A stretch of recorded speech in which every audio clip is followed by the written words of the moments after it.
Hi friends, good evening. நம்ம கூட Jhansi madam இருக்காங்க. இவங்களை பத்தின ஆல்ரெடி ஒரு இன்ஸ்பிரேஷனல் வீடியோ வந்து நம்ம ஆல்ரெடி போட்டிருந்தோம். 35 வயசுல தான் இவங்க எக்ஸாமே கிளியர் பண்ணாங்க. நார்செட் 4 நார்செட் எக்ஸாம் நடந்து கிட்டத்தட்ட ஒரு 6 months 1 yearக்கு மேல ஆகுது. ஆனா இப்ப இவங்க ஜாயின் பண்ணி இப்ப 3 months தான் ஆகுது. சோ இந்த 3 months ஆக்சுவலா நம்ம வீடியோ போட்டு இப்போ வந்து ஒரு கிட்டத்தட்ட ஒரு 6 months ஆக போகுது. சோ இந்த 6 months கேப்ல இவங்க ஜாயின் பண்ணி இப்ப 3 months ஆகுது. அந்த 3 months டியூரேஷன் இவங்களுக்கு ஜாயின் பண்றதுக்கு எடுத்துக்கிட்டு சோ இதுக்கு இடையில இவங்களுக்கு நிறைய போராட்டங்கள், இந்த செலக்ஷன் ஆனதுக்கு அப்புறம் இவங்க இதுல போய் ஜாயின் பண்றதுக்கு நிறைய ஸ்ட்ரகிள் வந்து ஃபேஸ் பண்ணிக்கிட்டு இருந்தாங்க. சோ அந்த ஸ்ட்ரகிள்லாம் என்னென்னு உங்களுக்கு சொன்னா நீங்க வந்து நீங்க ஜாயின் பண்றதுக்கு முன்னாடி இந்த மாதிரி ஸ்ட்ரகிள் எல்லாம் ஃபேஸ் பண்ணக்கூடாது அப்படிங்கறத தான் இந்த வீடியோ நான் உங்களுக்கு போடுறோம். சோ ஆல்ரெடி இவங்க நம்மளுக்கு இன்ஸ்பிரேஷனல் வீடியோ கொடுத்ததை நம்ம அந்த வீடியோட கடைசியில கனெக்ட் பண்றேன், போய் பாருங்க. கண்டிப்பா அது உங்களை மோட்டிவேட் பண்ணும். 35 வயசுல இவங்க வந்து எக்ஸாம் கிளியர் பண்றாங்க. அதுவும் ரொம்ப ஷார்ட் டியூரேஷன்ல தான் எக்ஸாம் ப்ரிப்பேர் பண்ணாங்க. சோ லேட்டா ப்ரிப்பரேஷன் பண்ணதுனால இவங்களுக்கு லேட் ஆயிருச்சு. நீங்க ரொம்ப சீக்கிரமா ஸ்டார்ட் பண்ணீங்கன்னா சீக்கிரமா எக்ஸாம் கிளியர் பண்ணிடலாம்.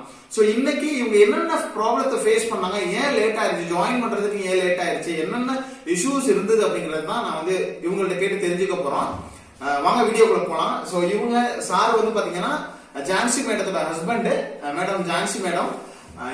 இவங்க ரெண்டு இதுக்கு இவங்க எக்ஸ்பீரியன்ஸ் என்ன அப்படிங்கறத கேட்போம். சார் வணக்கம். வணக்கம்.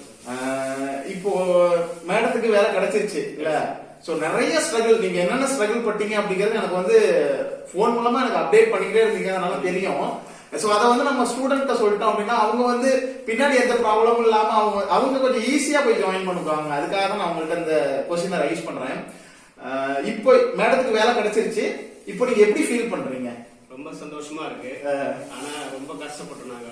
சரி சரி. சர்டிபிகேட் ப்ராப்ளம் ஏகப்பட்டது இருந்தது. சரி சரி. கிளியர் பண்றதுக்கு ரொம்ப டிலே ஆயிடுச்சு எங்களுக்கு.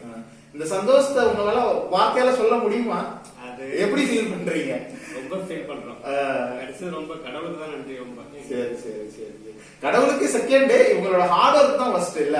கண்டிப்பா இல்ல, ஹார்ட் ஒர்க் ஃபர்ஸ்ட், அதுக்கப்புறம் கடவுள் உங்களுக்கு ஹெல்ப் பண்ணுவாங்க இல்ல? ஓகே மேம், நீங்க சொல்லுங்க. இப்போ உங்களுக்கு அப்பாயின்மெண்ட் ஆர்டர் வந்து 6 months ஆயிடுச்சு இல்ல? 6 months பக்கத்துல ஆயிடுச்சு. உங்களுக்கு நவம்பர் லாஸ்ட்ல அப்பாயின்மெண்ட் ஆர்டர் வந்தது. சப்ஜெக்ட்ல உங்களுக்கு அப்பாயின்மெண்ட் ஆர்டர் வந்தது. இப்போ அதுக்கப்புறம் வந்து 3 months, இப்போ கிட்டத்தட்ட 6 monthsல 3 months தான் ஜாயின் பண்ணி ஆகுது. 3 months ஆக போகுது. அந்த 3 months ஏன் உங்களுக்கு லேட் ஆச்சு? என்னென்ன ப்ராப்ளம் இருந்தது? மத்த எய்ம்ஸ் பொறுத்த வரைக்கும் கொஞ்சம் சத்தமா சொல்லுங்க. எய்ம்ஸை விட சப்தஜங் ஹாஸ்பிட்டல்ல எல்லாமே அவங்க வந்து பர்டிகுலரா இண்டிவிஜுவலா செக்அப் பண்றாங்க. சரி சரி. ஃபர்ஸ்ட் எனக்கு மெடிக்கல் செக்அப்க்கே ரொம்ப டைம் எடுத்தது. சரி மெடிக்கல் சரி. செக்அப் 1 2ன்னு சொல்லி 2 ரவுண்ட்ஸ் இருந்தது. ஓகே. மெடிக்கல் செக்அப் எல்லாம் முடிஞ்சதுக்கு அப்புறம் சர்டிபிகேட் வெரிஃபிகேஷன் வந்து இப்ப நம்ம 10th பாஸ் பண்ணிருந்தோம்னா நம்ம எக்ஸாம் போர்டுல வந்து அவங்க வந்து லெட்டர் மூலமா ஸ்பீட் போஸ்ட் மூலமா அனுப்பிச்சு இது வந்து ஒரிஜினலா முதல்ல உங்க சர்டிபிகேட் வெரிஃபிகேஷன் நேர்ல போய் பண்ணீங்க. ஆமா. ஒவ்வொன்றுக்கும் ஒவ்வொரு டைம் போய் பண்ணீங்கல்ல? சோ மெடிக்கலுக்கு 2 times போனீங்களா? 2 ரவுண்ட்ஸ் இருந்தது. 2 rounds ஒரே டைம்ல போய் பண்ணிட்டு வந்துறலாம் இல்ல? 2 டைம் அவங்க கூப்பிடுவாங்க. ஃபர்ஸ்ட் ஃபுல்லா மெடிக்கல் செக்அப் முடிஞ்சது. ஓகே. அதுக்கப்புறம் ரெண்டாவது டைம் 1 வீக்குக்கு அப்புறம் 15 டேஸ்க்கு அப்புறம் எங்க கூப்பிடுறாங்க. சோ ஒரே டைம் போயிட்டு எல்லா வேலையும் முடிக்க முடியாது. 2 times போனீங்க. ஃபர்ஸ்ட் 2 மெடிக்கலுக்கும் தனித்தனியா ஒவ்வொரு டைம் போனீங்க. அதுக்கப்புறம் சர்டிபிகேட் வெரிஃபிகேஷனுக்கு போனீங்க. அங்க போனீங்க, எல்லா சர்டிபிகேட் வெரிஃபிகேஷன் பண்ணாங்களா? எல்லா சர்டிபிகேட் வெரிஃபிகேஷன் பண்ணாங்க. 10th நம்மளுடைய ஆர்என்ஆர்எம் ரெஜிஸ்ட்ரேஷன் சர்டிபிகேட், ஓகே. அப்புறம் காஸ்ட் சர்டிபிகேட் வெரிஃபிகேஷன் பண்ணிருக்காங்க. அப்புறம் போலீஸ் வெரிஃபிகேஷன் இருந்தது. ஓகே. சோ இந்த சர்டிபிகேட் வெரிஃபிகேஷன்ல ஏதாவது ப்ராப்ளம் இருந்ததா? எனக்கு வெரிஃபிகேஷன் சர்டிபிகேட் வெரிஃபிகேஷன்ல ப்ராப்ளம் இல்ல. ஆனா 10th சர்டிபிகேட் வெரிஃபிகேஷன் பண்றதுக்கு ரொம்ப டைம் எடுத்தது. ஓகே. ஏன்னா அவங்க வந்து ஸ்பீட் போஸ்ட் மூலமா நமக்கு சென்னையில இல்ல, அங்க வந்து வெரிஃபிகேஷன் கம்ப்ளீட் பண்ணிட்டீங்க. பண்ணியாச்சு. பண்ணிட்டு அவன் வந்து வெரிஃபிகேஷன் வந்து நம்ம தமிழ்நாட்டுக்கு அனுப்பிச்சு பண்ணுவான் 10th சர்டிபிகேட். ஆமா சார். ஃபர்ஸ்ட் நம்ம நேரா போய் டாக்குமெண்ட் வெரிஃபிகேஷன் முடிச்சதுக்கு அப்புறம் அவங்க பர்சனலா அந்தந்த போர்டுக்கு அனுப்பிச்சு ஒரிஜினல் சர்டிபிகேட் வெரிஃபிகேஷன் பண்ணி அது ரிட்டர்ன் ஸ்பீட் போஸ்ட்ல நமக்கு வந்தா ஜாயினிங் கொடுக்குறாங்க. ஓகே. அதுக்கப்புறம் கம்யூனிட்டில உங்க ஹஸ்பண்டோட நேம் இருக்கு ஏதோ சொன்னீங்கல்ல? ஆரம்பத்துல வந்து ஓபிசி நான் கிரிமி லேயர்ல ஜாயின் பண்ணிருக்கீங்க. ஓகே. அது வந்து இயர்லி ஒன்ஸ் எடுக்கணும். ஆமா. எந்த மாசத்துல இருந்து எந்த மாசம் வரைக்கும் அது மார்ச் டு மார்ச் 30 வரைக்கும் தான் அது. March to okay. March to March 1ல இருந்து மார்ச் 30 வரைக்கும் வேலிடா இருக்கும். Okay okay. திரும்ப அடுத்த ஏப்ரல் 1 நம்ம வந்து ரினியூ பண்ணனும். எவ்ரி இயர் வாங்கணும். எவ்ரி இயர் வாங்கணும். Okay okay. அதுல என்ன இஷ்யூ? நான் வந்துட்டு மேரேஜ் ஆனதுக்கு அப்புறம் ஹஸ்பண்ட் பேர்ல அவங்க வீட்ல இருக்கிறதுனால சென்ட்ரல் கவர்மெண்ட் ஃபார்மேட் படி அப்ளை பண்ணதுனால அவங்க வந்து இவருடைய அட்ரஸ் பேஸ் பண்ணி அவர் பேரை போட்டு எனக்கு பண்ணிட்டாங்க. ஓகே, உங்க பேரையும் சாரோட பேரையும் போட்டு கொடுத்தாங்க. வைஃப் ஆஃப் சகாயராஜன் சொல்லி போட்டு கொடுத்தாங்க. Okay okay. அங்க வெரிஃபிகேஷனுக்கு போனதுக்கு அப்புறம் அதை செக் பண்ணிட்டு காஸ்ட் வந்து பை பர்த் வருது, அதனால எப்ப இது பண்ணாலும் அப்பா பேர் வழியா தான் வரணும். Okay okay okay. Cost certificate முக்கியமா சென்ட்ரல் கவர்மெண்ட் ஃபார்மேட் படி இருக்கணும். ஓகே. அது இல்லாம அப்பா பேரு பின்னாடி வந்து பொறுத்து இருக்கணும். சரி சரி. ஓகே. அது கொஞ்சம் ரெடி பண்றது. அதுல ரெடி பண்றது ஏதாவது பிராக்டிகல் இஷ்யூஸ் இருந்ததா? ஃபர்ஸ்ட் நான் ஒரு ஃபார்மேட் படி ரெடி பண்ணேன். மத்த ஸ்டேட் எனக்கு தெரியல. தமிழ்நாட்டுல என்னுடைய டிஸ்ட்ரிக்ட்ல வந்துட்டு ஆஃப்லைன் மூலமா தான் நடந்தது, ஆன்லைன்ல நடக்கல. அதனால அது எனக்கு கொஞ்சம் டைம் எடுத்தது. ஓகே. ஏன்னா ஃபர்ஸ்ட் இருந்த சோ சாரோட பேர் இருந்தது வந்து மாத்திட்டு நீங்க அப்பா பேரை கொடுத்து பண்ணீங்க, அது பண்ண முடிஞ்சிருச்சு, ஒண்ணும் ப்ராப்ளம் இல்ல. ஒண்ணும் பிரச்சனை இல்ல, பண்ண முடிஞ்சு சப்மிட்டும் பண்ணியாச்சு. சரி. அப்புறம் இன்னொரு விஷயம், நம்ம சர்டிபிகேட்ல இருக்கிற மாதிரியே ஆதார் கார்டுலயும் பேன் கார்டுலயும் நம்ம பேர் ஒத்து வரணும், கரெக்டா இருக்கணும். அப்படி இல்லைன்னா அவங்க வந்துட்டு அங்க போகும்போது நம்ம 10th சர்டிபிகேட்ல பேரு நம்ம பேரு அப்பா பேரு சொல்லி எப்படி ஓகேவா இருக்கா அப்படின்னு சொல்லி செக் பண்றாங்க. சரி சரி சரி. என்னோட இது வந்து எல்லா சர்டிபிகேட்லயும் ஜான்சி ரொனால்டோ இனிஷியல் பின்னாடி வரும். அப்பாவுக்கு வந்து ஐ ஜோசப்னு முன்னாடி வர்றதுனால அது கொஞ்சம் இஷ்யூவா இருந்தது. சரி சரி. இவருக்கு முன்னாடி 10th சர்டிபிகேட், பிளட் ஷூ certificate, Aadhaar card, PAN card, என்னென்ன சர்டிபிகேட் உங்கள்ட்ட இருக்கோ இல்ல, கம்யூனிட்டி சர்டிபிகேட் எல்லாமே ஓரளவுக்கு மீன்ஸ் சேமா இருக்கணும். அப்ப உங்களுக்கு வந்து எந்த ப்ராப்ளமும் இருக்காது. இல்லனா உங்களுக்கு வந்து பின்னாடி ஜாயின் பண்றப்ப அந்த இஷ்யூ இந்த இஷ்யூ ஏதாவது சொல்லுவாங்க இல்ல. அது இன்னொரு முக்கியமான விஷயம் வந்து நார்த் சைடுல 10th சர்டிபிகேட் வந்து அவங்க ஸ்டூடெண்ட் பேரு, அப்பா பேரு, அம்மா பேரு, அட்ரஸ் இது எல்லாமே 10th சர்டிபிகேட்ல இருக்கு. ஆனா நம்ம சவுத் சைடுல அந்த மாதிரி அப்படி இல்ல. ஆமா. இப்போ ஒருவேளை அது சேஞ்ச் பண்ணிருக்கலாம். முன்னாடி நாங்க படிச்சப்பலாம் அது இல்ல, அது கொஞ்சம் இஷ்யூவா இருந்தது. இது நாங்க எப்படி ஒரிஜினல் எடுத்துப்போம் அப்படின்ற மாதிரி கொஞ்சம் ப்ராப்ளம் இருந்தது. அப்புறம் நான் பெரிய அத்தாரிட்டி கிட்ட கொஞ்சம் பேசி எனக்கு அப்புறம் யார் யாரெல்லாம் 10th படிச்சாங்களோ அவங்களுடைய 10th சர்டிபிகேட் சப்மிட் பண்ணி எங்க சைடுல எப்படிதான் 10th சர்டிபிகேட் ஃபார்மேட் நீங்க உங்க சைடுல இருந்து நீங்க சப்மிட் பண்ணீங்க. சப்மிட் பண்ணேன்.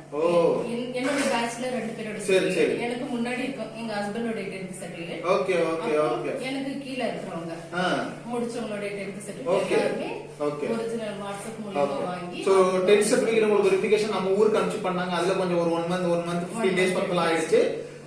சோ சர்டிபிகேட்ல அந்த நேம்ல இஷ்யூஸ் அது கொஞ்சம் ப்ராப்ளம் ஆயிடுச்சு. போலீஸ் வெரிஃபிகேஷனுக்கு கொஞ்சம் டைம் எடுக்கும். போலீஸ் வெரிஃபிகேஷனுக்கு அவங்க அனுப்பிச்சு விட்டாங்க இல்ல, உங்க மேல ஏதாவது கேஸ் ஏதாவது இருக்கா, வேற ஏதாவது இஷ்யூஸ் இருக்கா அப்படிங்கறத போலீஸ் வெரிஃபிகேஷன் அனுப்பிச்சு விடுவாங்க. அனுப்பிச்சு விட்டுருந்தாங்க. அது கொஞ்சம் அட்ரஸ் ப்ராப்ளம்னால லேட் ஆகி மறுபடி எந்த பிரச்சனை. சோ அதுலயும் ஒரு 10 to 15 days ஆயிருக்கும் இல்ல. வேற கம்யூனிட்டி சர்டிபிகேட் வெரிஃபிகேஷனுக்கு ஏதாவது அனுப்பிச்சாங்களா? அது அவங்க இப்ப ஆன்லைனுக்கு வெரிஃபிகேஷன் பண்ற ஆப்ஷன் இருந்ததுனாக்க அவங்க ஆன்லைன் மூலமா பண்ணிக்கிறாங்க. ஓகே, உங்களுக்கு ஆன்லைன்லயே ஆயிடுச்சு. ஓபிசி சர்டிபிகேட் மட்டும் ஆன்லைன்ல ஆயிடுச்சு. மத்த நம்மளுடைய 10th சர்டிபிகேட் RNRM எல்லாமே ஸ்பீட் போஸ்ட் மூலமா லெட்டர் மூலமா. இல்ல நீங்க வாங்குனது ஓபிசி சர்டிபிகேட் வந்து ஆஃப்லைன்ல எல்லாம் வாங்குனீங்க, அப்பயும் ஆன்லைன்ல ஆயிடுச்சு, வெரிஃபிகேஷன் ஆயிடுச்சு. நான் ஆஃப்லைன்ல வாங்கிருந்தாலும் அந்த நம்பரை வச்சு அவங்க ஆன்லைன்ல செக் பண்ணி. Okay okay okay okay madam. வேற ஏதாவது ப்ராப்ளம் இருந்ததா? வேற எதுவும் இல்ல. இன்னொரு விஷயம், ஃப்ரெண்ட்ஸ் மூலமா மேரேஜ் சர்டிபிகேட் ரெடி பண்ணா அது மெடிக்கல் கார்டு பண்றதுக்கு ஈஸியா இருக்கும்ன்றதுனால மேரேஜ் சர்டிபிகேட் ரெடி பண்றதுக்கு கொஞ்சம் டைம் எடுத்தது. ஓகே. சோ அதையும் பண்ணிட்டு தான் ஜாயின் பண்ணனும், அதையும் சப்மிட் பண்ணனும். ஏன்னா அதுக்கப்புறம் நம்ம பண்ணாம போய் ஜாயின் பண்ணனாக்க என்னோடது மட்டும் தான் பண்ணணும். இவரை நான் மேரேஜ் பண்ணிட்டு இருக்கான ப்ரூஃப் இருக்காது. ஓகே. அதனால நான் மேரேஜ் சர்டிபிகேட் ரெடி பண்ணி எடுத்துட்டு வந்திருக்கேன். அவங்களே சொன்னாங்க அது சொல்லியிருந்தாங்க. சரி சரி சரி. வேற ஏதாவது ப்ராப்ளம் இருந்ததா? மேரேஜ் சர்டிபிகேட் பொறுத்து வேற எதுவும் இல்ல, அவ்வளவுதான். சோ கம்ப்ளீட்டா இப்போ ஃபைனலா ஜாயின் பண்ணிட்டீங்க. வேலை எல்லாம் எப்படி இருக்கு உங்களுக்கு? வொர்க் லோட் எல்லாம் ரொம்ப கம்மி. ஆமா. நம்ம பிரைவேட்ல பண்ற மாதிரி எல்லாம் ஓடணும், நின்னுட்டே இருக்கணும் அப்படி கிடையாது. ஓகே. நமக்கு நர்சிங் ஆபீசருக்கு ஒரு குறிப்பிட்ட வொர்க் இருக்கு. ஓகே, அத மட்டும் பண்ணா போதும். ஓகே. மத்தபடி ரெஜிஸ்டர் மெயின்டைன் பண்றது அது முக்கியமானது. சரி, ஃபைனலா அச்சீவ் பண்ணிட்டீங்க. ஓகே. சரி, அடுத்த கட்டமா அடுத்த நிலைய நோக்கி நகர்ந்துகிட்டு இருக்கீங்களா, இல்ல அதுலயே இருக்கலாம்னு இருக்கீங்களா? அடுத்து என்ன பண்ண போறீங்க? எனக்கு கொஞ்சம் இப்ப டெல்லியில இருக்கீங்க இல்லையா, சப்தர்ஜன்ல இருக்கீங்க டெல்லியில. அடுத்தது எனக்கு இன்னும் கொஞ்சம் டைம் தான் இருக்கு. என்ன ஏஜ்? ஆமா, சென்ட்ரல் கவர்மெண்ட் வந்ததுக்கு அப்புறம் ரிட்டையர்மெண்ட் டைம் அவங்களே கொஞ்சம் ஒரு குறிப்பிட்ட பீரியட் அப்புறம். ஆமா, 60. அதனால எஸ்என்ஓ ட்ரை பண்ணி ஓகே ஏன்னா சப்தஜங்க பொறுத்தவரையும் உங்களுக்கு ப்ரொமோஷன்னாக்க கொஞ்சம் லேட் ஆகும். ரொம்ப பெரிய பெரிய மெடிக்கல் காலேஜ் எல்லாம் ஸ்டாஃப் ஸ்ட்ரென்த் அதிகமா இருக்கறனால உங்களுக்கு லேட் ஆகும். லேட் ஆகும். ஆமா. ஆமா சார். ஏன்னா 10 இயர்ஸ்க்கு அப்புறம் தான் எனக்கு என்னோட ஹாஸ்பிடல்ல வந்து எஸ்என்ஓ ஆயிருக்காங்க. Okay okay. இப்ப நம்ம எக்ஸாம் எழுதி இப்பவே எஸ்என்ஓ ஆகணும். சரி. ஆயிட்டோம்னாக்க ஓகே. அப்புறம் சோ அதுக்காக முயற்சி எடுத்துட்டு இருக்கீங்களா? ப்ரிப்பேர் பண்ணிட்டு தான் சார் இருக்கேன். சரி சரி சரி. இன்னும் சரி சீக்கிரமா எஸ்என் ஆகிறதுக்கு எங்களோட வாழ்த்துக்கள். நீங்களும் உங்களோட விஷஸ் எல்லாத்தையும் சொல்லிருங்க. மேடம் அடுத்து எஸ்என் ஆகி நம்ம ஊர் பக்கம் நிமான்ஸ் இருக்கு, ஜிப்மர் இருக்கு, நம்ம ஊர்ல ஆந்திரா பக்கத்துல இருக்க மங்களகிரி இருக்கு. இன்கேஸ் மதுரை எய்ம்ஸ் சீக்கிரமா வந்துச்சா அங்க கூட வரதுக்கு சான்சஸ் இருக்கு. சோ மேடம் சீக்கிரமாவே எஸ்என் ஆகணும்னு உங்களோட விஷயத்தையும் சொல்லிருங்க. Wish you all the best. சீக்கிரமா எஸ்என் ஆயிருங்க. தேங்க்யூ.